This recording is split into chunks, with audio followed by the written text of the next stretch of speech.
Hey, what's up everyone, City and Technology News here, and today I've got a pretty interesting tutorial for you. As you may or may not know, Windows 10 actually released today, and it's a free upgrade for anyone already running a recent version of Windows. However, for the first time, Microsoft's actually rolling out this operating system on a reservation basis, meaning you actually have to order your copy of Windows before you can download it. You basically just click the icon that will appear in the bottom right hand corner of your screen, it'll take you to a window that'll allow you to reserve it in a really simple way, and then Microsoft will let you know when your operating system is ready. But for people who don't want to wait to get Windows 10, there is also an option that you can actually use to get the operating system right now. Now before I go any further, I do just want to stress that this won't work for a clean installation. You do already need to have a version of Windows installed, but if you do have a version of Windows and you've already reserved this software, this should work fine. So the first step is going to be to go to this website. I'll provide the link to it in the description below. This is Microsoft's page for downloading Windows 10, and it allows you to download it in advance. So you actually have to download the tool to install it first. So I'm going to download the 64-bit version, which corresponds to my version of Windows, but if you do have a 32-bit machine, you can download the 32-bit version as well.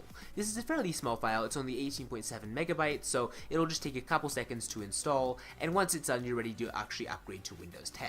So once the file is finished downloading, you obviously want to open it up, and it will need a couple security permissions since this is trying to install an entirely new operating system on your computer. But once you've done that, it's going to show you this window where you have the option to either upgrade this PC now or create installation media for another PC.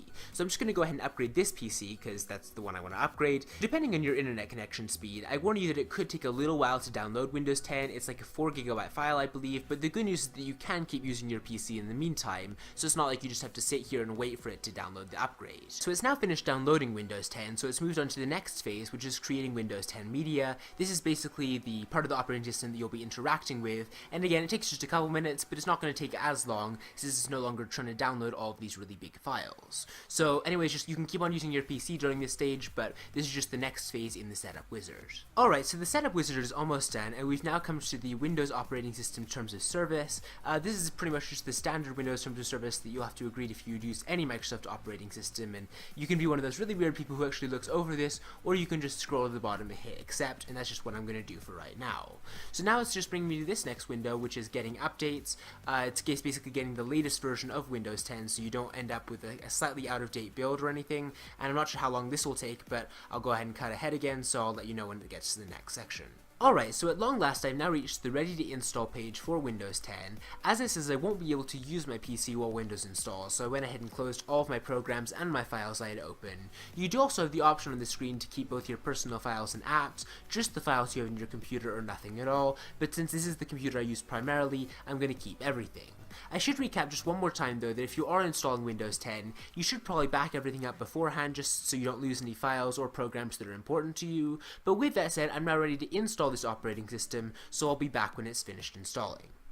Alright, so Windows 10 is now finally running on my PC, and I warn you this actually was a really long and complicated process. There were actually some driver issues with the computer I was using that weren't actually compatible with Windows 10, so I was getting an error that caused my computer to keep crashing every couple of seconds, but I've finally gotten it worked out and it's now actually running on my computer. So just a warning if you are installing Windows 10 for the first time, this is still a very early version of the operating system, and Microsoft and its hardware partners are still trying to iron out some of the glitches with it, but again, it is actually a pretty cool upgrade, so I will be doing a review on this very soon. In the meantime, go ahead and give this video a thumbs up if you enjoyed it.